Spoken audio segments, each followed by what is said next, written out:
So what was the last thing we discussed? Give me a second.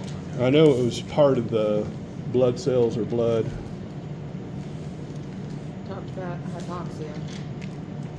Looks like from the last of my notes. Hypoxia, is that the last thing we got?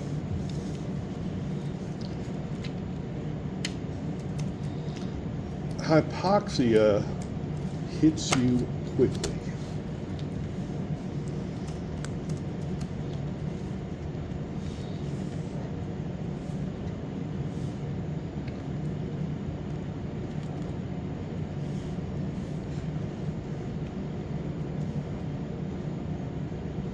Bottom line, 10 minutes without oxygen, you're gone. And that is being very generous. It's generally much, much quicker than that.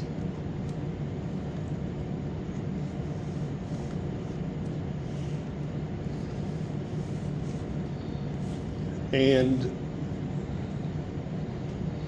most people don't realize the rule of three. Has anybody ever heard this? How many days can you survive without food? 30? 3 weeks, basically. How many days without water? 3 days? How many minutes without oxygen? 3 minutes? And when it hits, let me tell you, it is not like you're slowly fading. It's like, bam, you're gone. When I flatlined,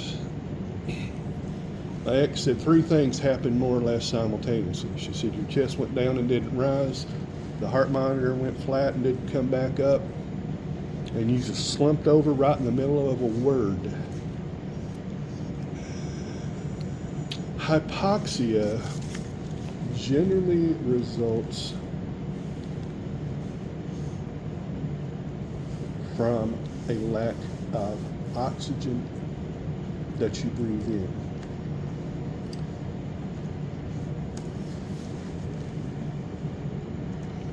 It is not the same thing as hypoxemia. Hypoxemia is Hypoxemia. Hypoxemia. Does anybody know what that is? That is low blood oxygen.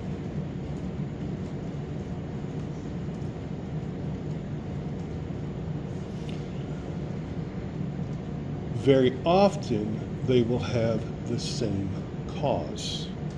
There's simply not enough oxygen to breathe in. Altitude sickness, very common.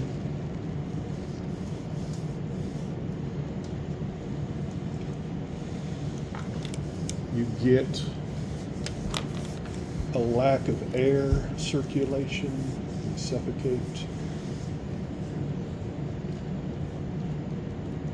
But there are a couple of things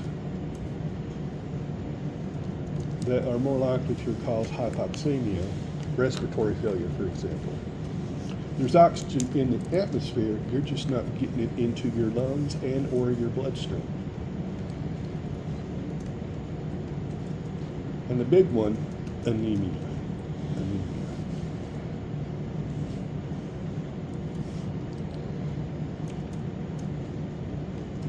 At its most basic, anemia simply means you do not have enough hemoglobin to carry needed oxygen. You don't have enough hemoglobin to carry needed oxygen. The average amount of hemoglobin is about 15 grams per liter per 100 milliliters of blood. 15 grams per 100 milliliters of blood. Women tend to be a little bit lower than men, maybe a gram or two. That's mostly related to just body size. The simplest accounting for anemia is a lack of red blood cells. A lack of red blood cells. The most obvious cause of that would be a wound. You bleed. In some cases, a heavy menstrual period could cause it. If you have a lot of bleeding, a heavy period. But generally, that is something that the body can counteract fairly quickly through two processes. Number one, you get the release of what I call the ready reserve, those red blood cells that are in the spleen.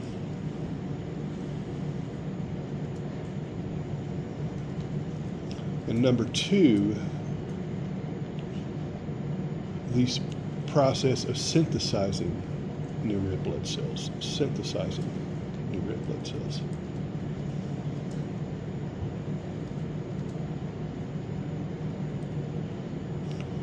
And that's one of the reasons why when you donate blood, they tell you to eat iron-rich foods for a few days just to make sure you got enough raw material on hand to make more red blood cells.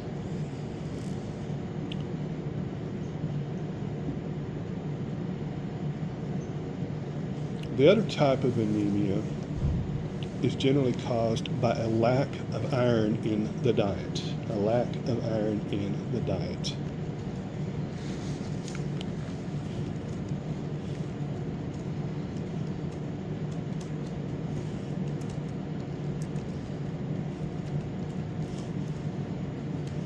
And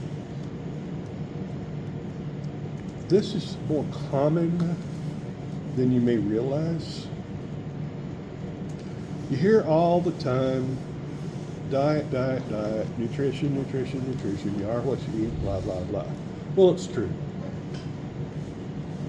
If you are not getting enough iron in your diet, a physician may actually prescribe an iron supplement to you.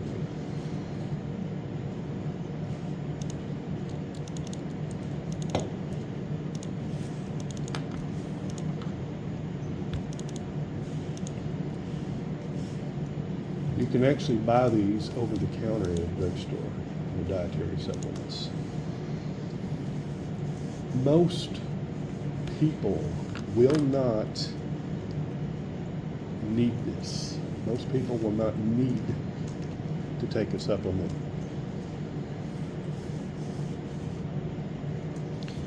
Some people may. I always tell anyone, if you're feeling run down, lack of energy, lethargic, go to your doctor and talk about it. There's a lot of things that can cause that. If they diagnose you with anemia and they tell you to take an iron supplement, follow their directions.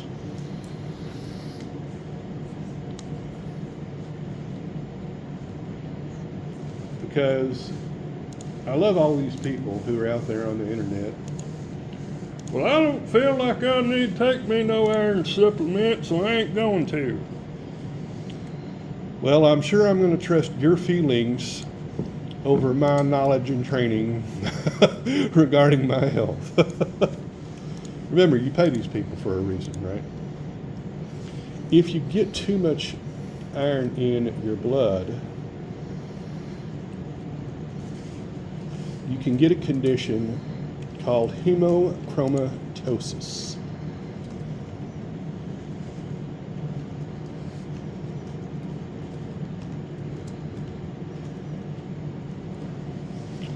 Hemo what?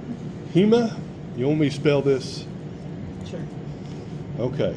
HEMOCHROMATOSIS.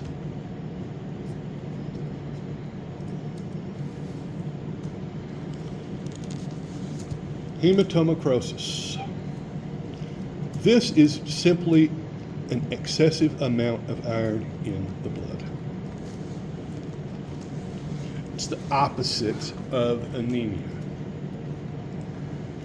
Most people who have this have it as a genetic condition. There are also some types of anemia that are genetic. We talked about sickle cell anemia last time. Lifespan of someone with this, normal with management. Normal with management. I don't even really think you have to take medication for it so much as watch your diet. Is everybody clear on that?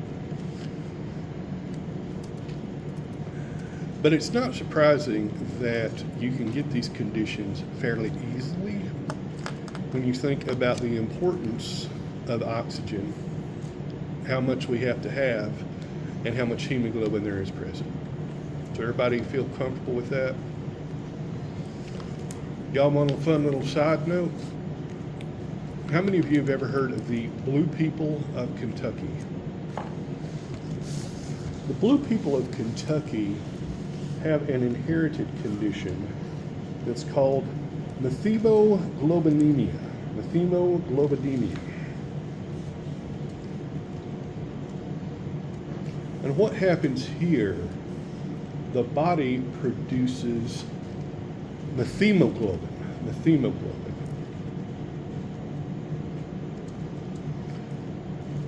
Methemoglobin is an abnormal form of hemoglobin.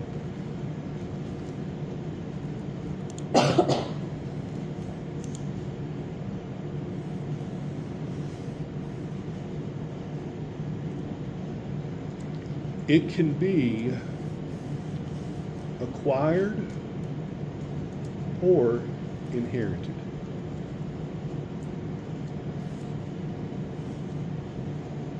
Acquired or inherited. The inherited form is due to certain medications like benzocaine or lidocaine, or exposure to nitrites. Nitrites are typically used as preservatives in food.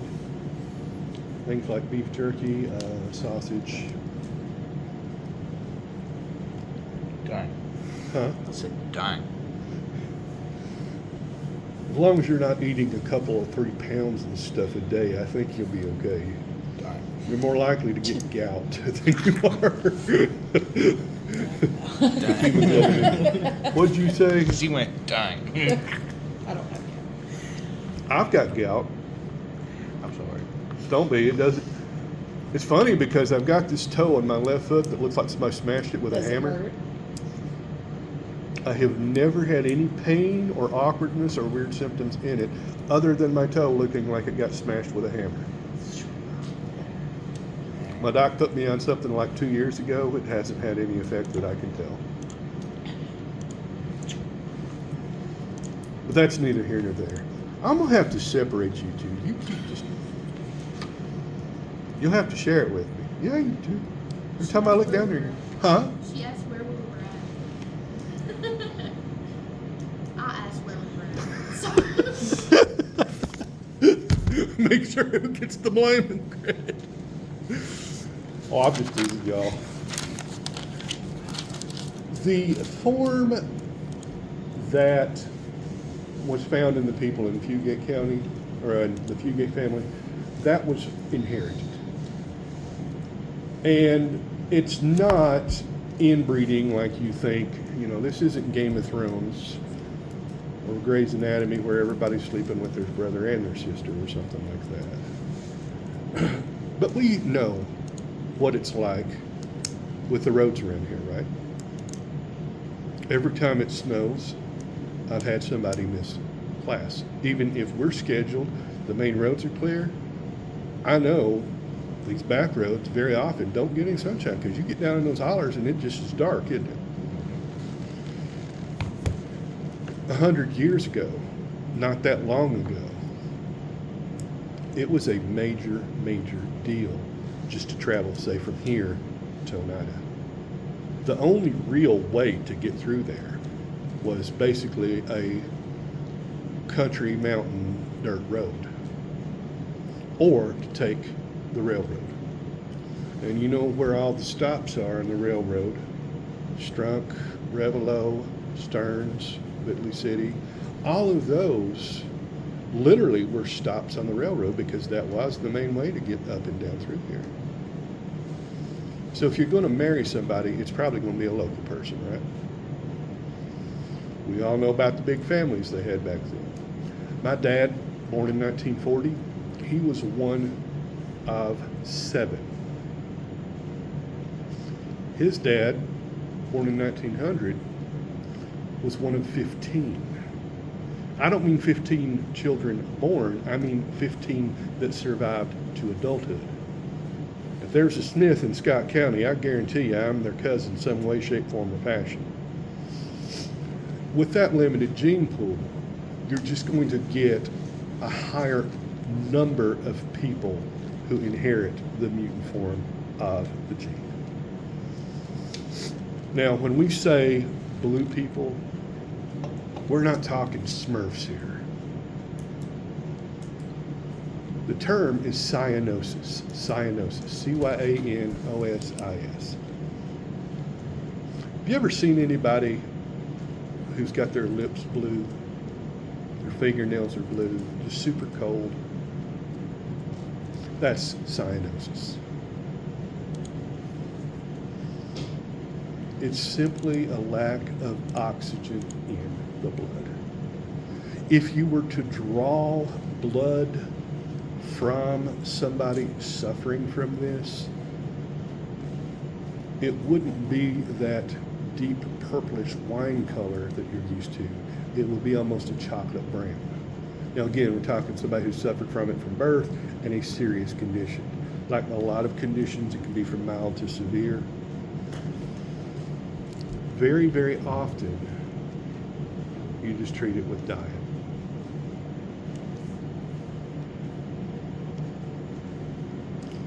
Interestingly, it can be treated with a chemical called methylene blue. Methylene blue. Remember back in biology when you stain the paramecium and everything, you use that blue dye? That's methylene blue. It reacts with the damaged form, the methyl group on the hemoglobin, strips it away, and you pretty much come out with better treatment, better diagnosis, better understanding of genetics. This is no longer a real factor. I think the last confirmed case where somebody actually had it was in the 70s. So we're talking 50 years ago. So any questions about that? Nice fun little stuff. Okay, stand up and stretch. I'm about to put somebody under the table down there. I don't know, I don't have my glass. Myeloid cells or lymphoid cells. The lymphoid cells are always going to develop into what we call lymphocytes. Lymphocytes.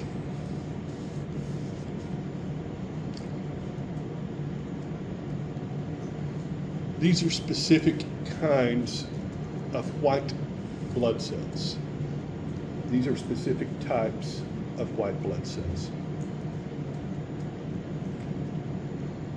Now we'll be getting into that more on Thursday.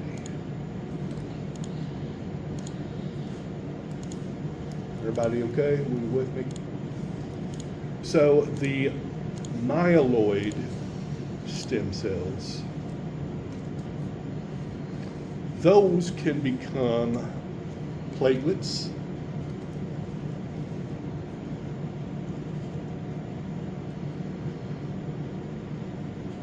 red blood cells,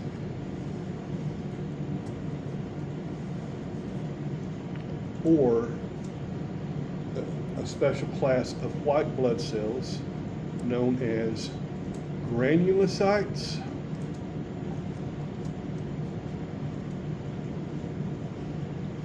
and another known as monocytes.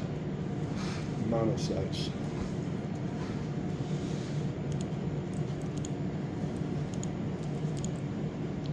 If you want to take a look in the book on page 179, figure 14.3, everybody see this one?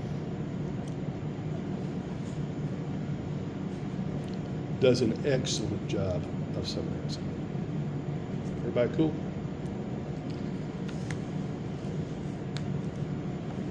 Side note, another thing that's not covered a lot here, but I want to bring it up. Leukemia. Leukemia.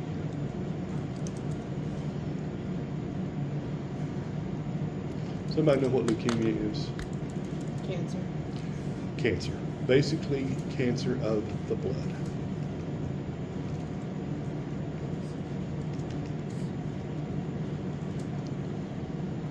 Symptoms of leukemia include fatigue, weakness, hemophilia or free bleeding,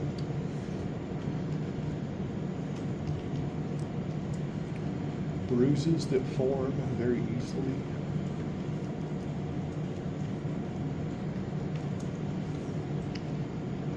leukemia is a bit of an odd duck when it comes to cancer. When we talked about cancer last semester, you remember I said the preferred treatment for just about every form of it was surgery, right? Cut it out. I showed you my little scar where I had that little tumor taken out. No big deal. Once it's gone, right? When you get rid of your blood, very negative on your health. All joking aside, it's pretty hard to treat leukemia.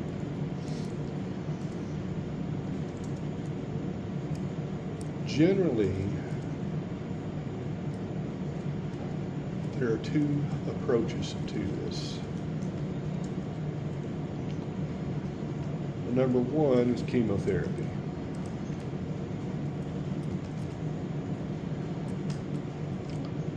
Now, as a reminder, chemo is basically poison. You are putting a poison into your body that attacks and kills fast dividing cells.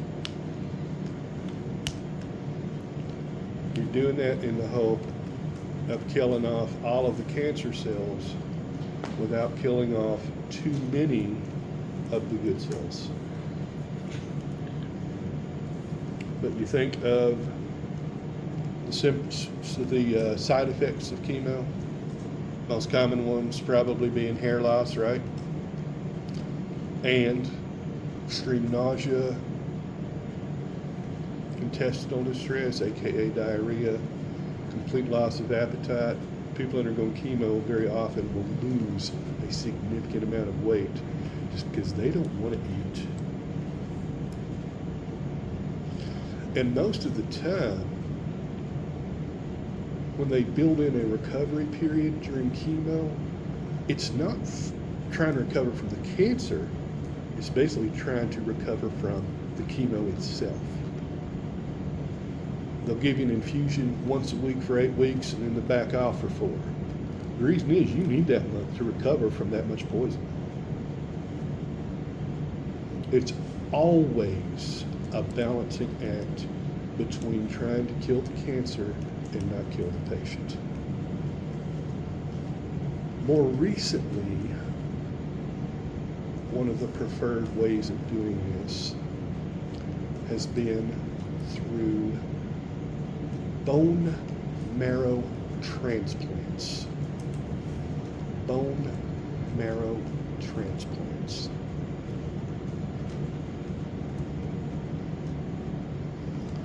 these seem to have a pretty good rate of success, surprisingly. The key here is having the right donor. Now, since we're talking about essentially the stem cells of the immune system, what it really is a reboot of the entire immune system. Ideally, here's how it goes. They identify a suitable donor. Most often, this is going to be a close relative, probably a parent or a sibling. They have a bone marrow donor registry, which is more or less anonymous, but the chances of matching up with a stranger are pretty remote. And when you think about the nature of the immune system, that makes sense, doesn't it? But we'll assume that we've located a suitable donor, and more to the point, we'll assume they are willing to donate. This is not the same thing as donating blood. Has anybody here ever donated blood? If you haven't, I don't blame you. It's not easy. They stick a needle right into your vein, and you have to sit there doing this, get the blood flowing out. I mean, let's face it, you're giving over 8% of your blood. Nobody really is going to have a pleasant time doing that. You ever heard of plasma donation? Where you sell your plasma? They pay pretty good for that, because it's an unpleasant process. The only thing you can do is do it voluntarily. To get bone marrow, they typically have to take a big needle, go through the muscles into one of the big bones, the flat bones, like the shoulder blades or the hips, or the long bones. Essentially, drill a hole through that long bone with that needle and pull out a fairly large chunk of marrow. Kind of brutal. So now we've got the donor marrow, right? Put a Band-Aid on the donor, give them a sucker and say, here's your gold sticker, you did a good job today. You think it's bad for them, well, here comes the patient. They have to kill every cell in the bone marrow. All of those hematopoietic cells. If you leave one, it could be cancerous and it could lead to a recurrence. They generally do this with a fairly high blast of radiation. I think it's gamma, I'm not entirely sure. It's not one of those things that I sit up at night reading about. It's a pretty rough topic. What's the green guy in Marvel that always... Incredible Hulk. Incredible Bulk, yeah. Hulk. Bulk. Hulk. Bulk. I know it's Hulk, but I call him the Bulk. Bruce Banner. If you get blasted with that much gamma radiation, you're not going to turn into a glowing green guy with a temper problem. You're going to die of radiation poisoning. But in this case, it's good. You want to kill off those cancer cells, don't you? So we're going to assume that it's been successful. You're now cancer-free. Is there a problem, though? You're now immune system free and also red blood cell free. Yeah, you have the red blood cells circulating. They last about 4 months and die off, and what have you got left then? Nothing. So they inject the donor marrow into your bones and hope that it essentially takes and reboots the immune system. That sounds painful. It is.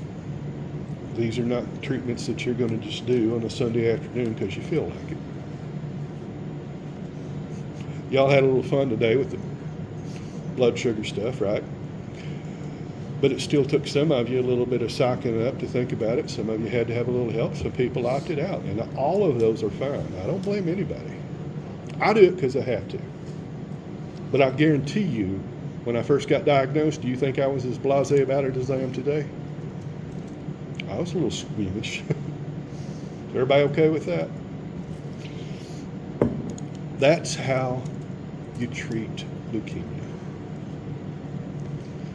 Last thing, then we'll take a break, then we'll go in the lab. Actually, I tell you what, that's a good stopping place, isn't it? Let's stop it there.